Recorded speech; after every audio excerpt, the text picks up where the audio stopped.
Buenos días familia de Dios, esperando que se encuentren bien, gusto en saludarlos. Démosle gracias a Dios por un día más que nos regala, que el Señor siempre sea nuestra fuerza. Vamos, les voy a compartir la bendita palabra del día de hoy, el Santo Evangelio, y lo tenemos en San Lucas, en su capítulo 4, versículo 24 al 30. Y empezamos en nombre del Padre, del Hijo y del Espíritu Santo. Amén. Y dice así: Y Jesús añadió: ningún profeta es bien recibido en su patria. En verdad les digo que había muchas viudas en Israel en tiempos de Elías, cuando el cielo retuvo la lluvia durante 3 años y medio, y una gran hambre asoló a todo el país. Sin embargo, Elías no fue enviado a ninguna de ellas, sino a una mujer de Sarepta en tierras de Sidón. También había muchos leprosos en Israel en tiempos del profeta Eliseo, y ninguno de ellos fue curado, sino Naamán el sirio. Y todos en la sinagoga se indignaron al escuchar estas palabras, y se levantaron y lo empujaron afuera del pueblo, llevándolo hacia un barranco del cerro sobre el que está construido el pueblo, con intenciones de arrojarlo desde allí. Pero Jesús pasó por en medio de ellos y siguió su camino. Palabra de Dios, gloria a ti, Señor Jesús. Bueno, hermanos, el día de hoy el Señor nos invita que no nos desanimemos. Empieza diciendo: ningún profeta es bien recibido en su patria. Ningún profeta. Dice en el 24, Jesús añadió: ningún profeta es bien recibido en su patria. Ahí nos detenemos un poco para meditar. El profeta es el que habla de parte de Dios. El que habla de Dios y de parte de Dios. El que los que estamos evangelizando, nosotros, también ustedes en sus casas, como papás, como mamás, con autoridad, todos somos profetas, reyes y sacerdotes. Vean, por el bautismo, todo eso, reyes, profetas y sacerdotes. Entonces nosotros todos debemos de predicar, de evangelizar. Pero ya nos dice Jesús, ningún profeta es bien recibido en su patria. Vea, que es la patria donde naces, donde perteneces, ahí es tu patria, con los conocidos, allí en tu familia, porque Jesús, siendo Dios, que era una persona perfecta, que es una persona perfecta, vean, no les cayó bien, porque les decía la verdad, porque lo seguía muchísima gente, les predicaba y no le hicieron caso. Entonces nos da a entender nosotros, de ahí vamos a sacar la enseñanza, que nosotros también no vamos a ser recibidos, el mensaje del Señor no va a ser recibido en muchos. Crean que a lo mejor nos va a creer más otra gente de otro lado que la propia familia, porque se van a recordar que crecimos juntos, que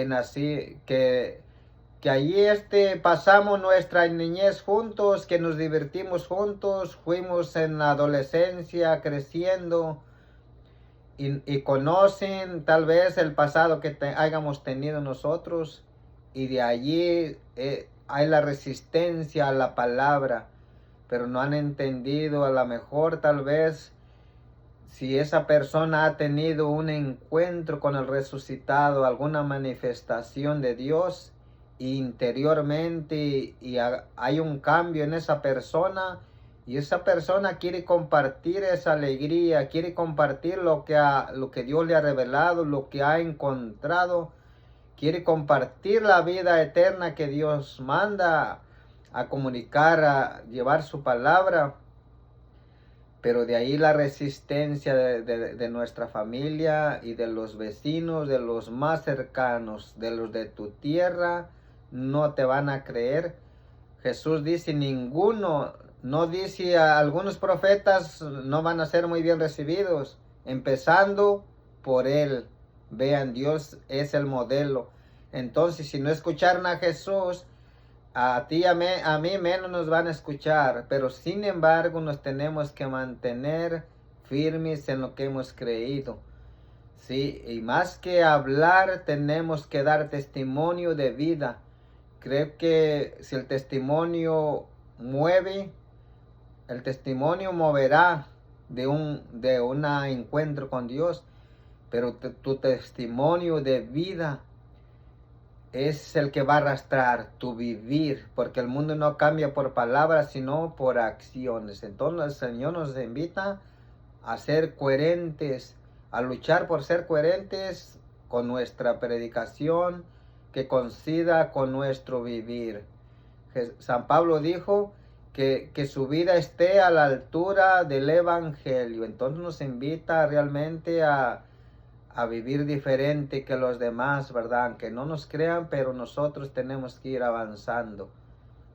Así es que no se apure, y cuando no lo reciban, lo van a ignorar, lo van a acorralar y lo van a trinchilar, y igual no le van a creer. Pero sin embargo, el Señor, con la fuerza de nuestro buen Dios, nos mantenemos firmes y de pie. Bueno, así es que ánimo, hermanos.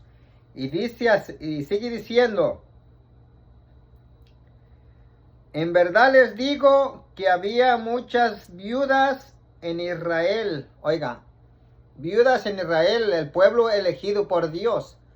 Había muchas viudas en Israel, en el pueblo elegido de Dios, y sin embargo Dios fue a hacer una obra por otro lado, al extranjero, y por eso se enojan. Oiga, había muchas viudas en Israel en tiempos de Elías, cuando el cielo retuvo la lluvia durante 3 años y medio, y una gran hambre asoló a todo el país, mucha necesidad, y Dios fue a hacer una obra en otro lado. Escuchen.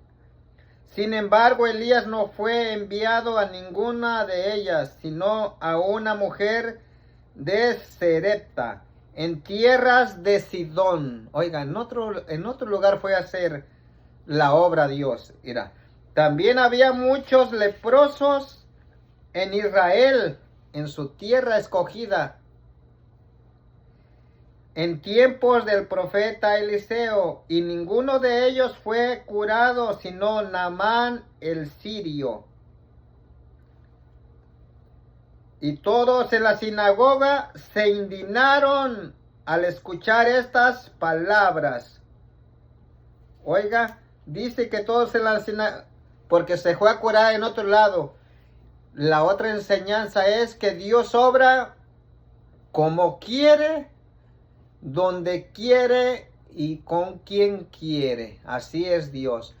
Usted y yo no podemos encajar a Dios que me sirva a mí, o yo digo a quién le ayuda o a quién no le ayuda. Entonces Dios obra como quiere, con quien quiere y cuando quiere. No podemos nosotros encajar a Dios ni darle órdenes. Aquí vemos que no ayudó a su pueblo, sino que fue a ayudar a otra parte. Y decimos nosotros estamos misa y nosotros no hay milagros. En mi familia no hay milagros. En mi familia hay escasez, no hay abundancia. ¿Qué pasa? Mejor los que no van a la misa, los que no van a la iglesia, están más bendecidos que yo. Dios hizo el milagro allá donde no debía. Debía de hacerme el milagro, que yo sí rezo. Yo sí voy a la Eucaristía, y yo sí me porto bien, y Dios anda haciendo milagros donde no debe. Me tiene que atender a mí. Vean que Dios obra como quiere, con quien quiere y a donde quiere. Entonces nosotros no podemos llenarnos de resentimientos porque nosotros no recibimos la bendición. Duró 3 años y medio en Israel sin lluvia, y sin embargo Elías, o sea, el profeta fue enviado a otro lado a ayudar. Porque mira, así trabaja Dios. Dios no le podemos dar órdenes porque yo rezo, me tienes que atender. Porque yo ayudo, porque yo soy bueno. No, no podemos mover así. Dios trabaja diferente que nosotros. Porque nosotros metemos para sacar. Dios no es así. A Dios no lo podemos comprar con nuestros rezos. Ni porque te portes bien.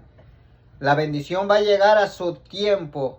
Pero dejemos a Dios que sea Dios, porque Él distribuye la bendición conforme a la necesidad y como Él quiere. A nosotros nos toca seguir obedeciendo, seguir haciendo la voluntad, y no llenamos de envidia ni de rencor, porque sean bendecidos los demás. Y bueno, seguimos. Dice: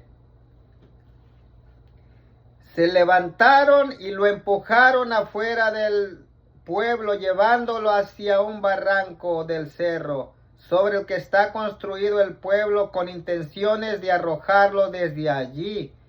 Pero Jesús pasó por en medio de ellos y siguió su camino. La otra parte, sacaron a Dios del pueblo. Hermano, hermana, pregúntese, me pregunto, hemos sacado a Dios de nuestras vidas, hemos sacado a Dios de nuestras familias. Dios ya no es el centro de nuestras familias, de cómo es nuestra diversión, cómo son nuestras vacaciones. Hemos sacado a Dios. Tenemos la televisión en el hogar de Dios, tenemos los celulares en el hogar de Dios. Tenemos a nuestros hijos que le han robado muchas veces el hogar a Dios. Porque tenemos esos tesoritos. El tesoro quiere ir al parque, llévelo al parque y ya no va a la iglesia. El tesoro quiere ir con sus amigos y ya no va a la iglesia. El tesoro tiene que ir al karate, a llevarlo a que se entrene al karate, y usted ya no va a la iglesia. Hemos sacado a Dios y hemos puesto otras cosas, otras personas, otros lugares principales. A Dios está sacando de la familia, a Dios está sacando de las escuelas. A Dios no lo quieren en las escuelas, no quieren que hablen de Dios en ninguna parte. Dios estorba, y mira, vamos a acabar muy mal. Toda persona, toda familia que saque a Dios de sus vidas, vamos a acabar muy mal. Realmente sí, porque Dios tiene que ser el que reine, el que rija nuestras vidas. En todas las áreas de nuestras vidas tiene que mandar Dios, tiene que reinar Dios, para que todo camine conforme a la voluntad de Dios. Pero es lo que está pasando, y mientras saquemos a Dios de nuestras vidas, no va a haber cabeza. Es como en una familia, si el padre deja de ser cabeza y todos quieren gritar, todos quieren mandar, se vuelve un caos. Tiene que haber orden, tiene que haber una cabeza visible que ordene. En este caso nosotros, Dios tiene que reinar nuestras vidas. Nosotros, los papás, los adultos, tenemos que llenarnos de la presencia de Dios, para así poner a Dios en primer lugar, que a nuestros hijos, que nuestras cosas, que nuestros trabajos. Realmente se ha sacado a Dios. Pidamos la gracia, pidamos la humildad. Hemos necesitado. Así es que yo los animo, no se desanimen a ser profetas. Ya ven, no vamos a ser bien recibidos, pero sin embargo hay que luchar y no insultar a nadie, no enojarnos con nadie, porque Dios bendice a los demás. Y por última, abrirle el corazón a Dios para que reine en nuestras vidas, y unirnos en oración para que otra vez vuelva Dios a las escuelas, porque imagínense los niños sin Dios, entonces el futuro, ¿de qué va a depender? Bueno, por ahí les dejo con el evangelio del día de hoy. Pasen todos un día bendecido, que el Señor de la paz bendiga nuestros corazones, y nos vemos en la próxima, si Dios nos lo permite. Les pido que se suscriban, que le den like, que le den a la campanita para que les lleguen los videos y que los compartan. Y también me interesa que comenten. Pasen todos un bendecido día.